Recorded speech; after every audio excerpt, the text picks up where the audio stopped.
So coming to dental pain, the pain caused by lesions or disorders affecting the teeth immediately surround, that is the tooth pulp, periodontium and gingiva. This is the dental pain. In this we will talk about pulpal pain. The pain is predominantly inflammatory and secondary to extent on internal events.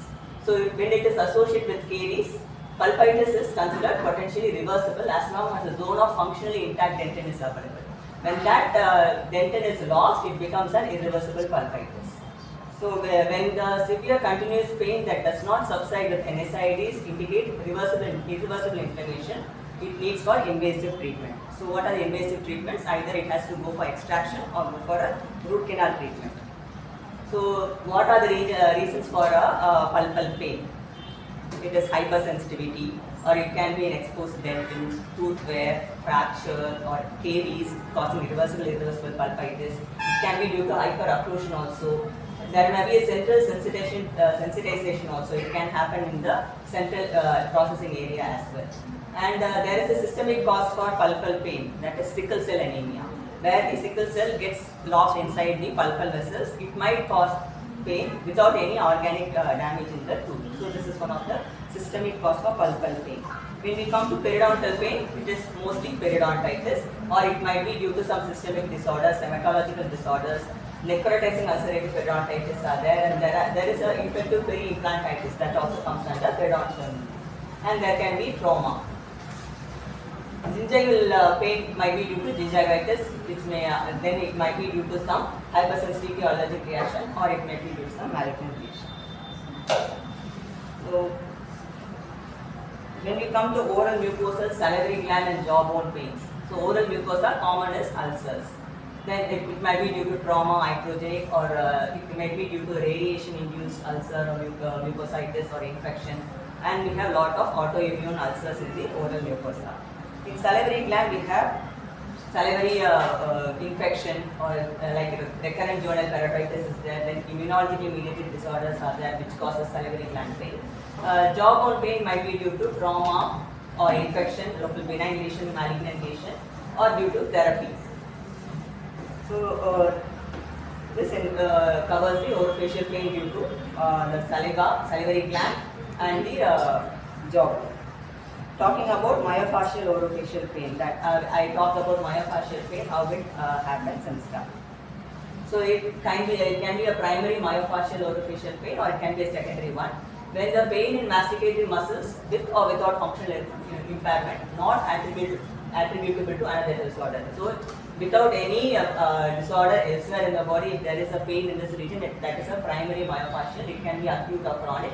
Acute is within 3 months, chronic is more than 3 months. The secondary myofascial, it might be due to the tendonitis, myositis, or muscle spasm happening elsewhere, which is radiating to this orofacial region. So that is the myofascial orofacial pain. And talking about temporomandibular also, it can be primary, secondary. Primary is in the joint itself, without any disorder, it suddenly happens. It corresponds to the diagnostic criteria of TMD diagnosis. So it has to comply with all the criteria. Secondary is due to the trauma, infection, crystal deposition or autoimmune disorder. We have a lot of arthritis cases where there is problem in the TMJ as well. Osteoarthrosis, disc displacement, all these come under secondary temporomandibular disorders.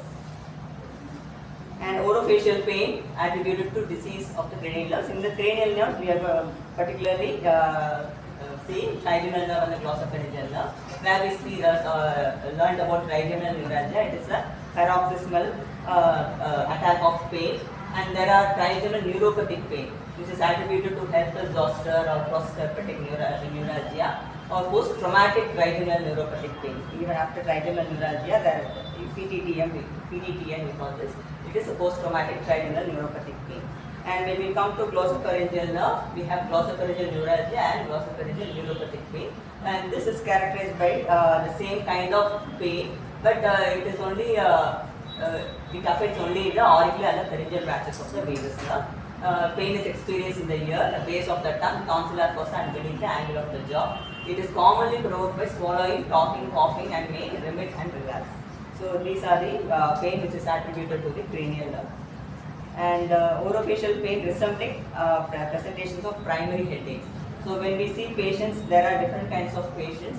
Some patients will report with the headache and facial pain. Some will report only with the facial headache, and then later they will not have headache and they have facial pain.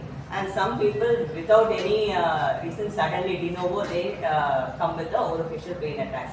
So these are different kinds of patients we see in our practice.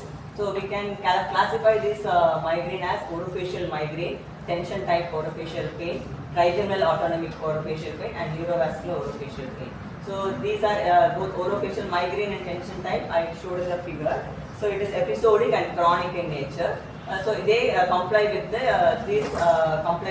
migrainic type, and they have all the characteristics of tension type headache. Trigeminal autonomic orofacial pain, the attacks of pain exclusively in the orofacial region without head pain, with the characteristics and associated features of disorders in trigeminal autonomic saprophylaxis. Neurovascular orofacial pain, it is attacks of variable duration of moderate to severe intraoral pain without any headache. So often accompanied by toothache-like symptoms. So this neurovascular orofacial pain has toothache-like symptoms. So we have to be very particular when making the diagnosis. The two subforms are relatively short attacks and some are long attacks cases are there. So in the idiopathic orofacial pain, we have burning mouth syndrome, persistent idiopathic facial pain, persistent idiopathic dentoalveolar pain, and constant unilateral facial pain with additional attacks. Burning mouth syndrome is an intraoral burning or dysesthetic sensation occurring daily for more than 2 hours per day for more than 3 months without evident positive lesions on clinical examination and investigation. So this is burning mouth syndrome. What is persistent idiopathic facial pain? It is a facial pain with variable features recurring in the same way. It occurs 2 hours per day for more than 3 months, absence of clinical neurological causative agent. Dentoalveolar pain, it occurs in multiple sites with variable features. We see patients who come and complain that they are having pain, but clinically when we examine nothing, when we investigate with x-rays, nothing will be there. This might be due to the persistent idiopathic dentoalveolar pain. And the constant unilateral facial pain is a mild to moderate intensity accompanied by distinct attacks, moderate to severe pain in the same location. It happens in the same location. And there are no typical autonomic and migrainoid features accompanying either the constant pain or the additional pain attacks. So this is the idiopathic orofacial pain. And coming to psychological assessment of patients with orofacial pain. So when a patient complains of pain, then what are the psychological? We have excluded all the other pain types. And now the psychosocial assessment has to be done. So we have to ask about the extent of pain, talk to the patient about the pain intensity and pain-related disability, the functional limitation, and if there are any over-abuse of any behaviors or any chemicals they are taking.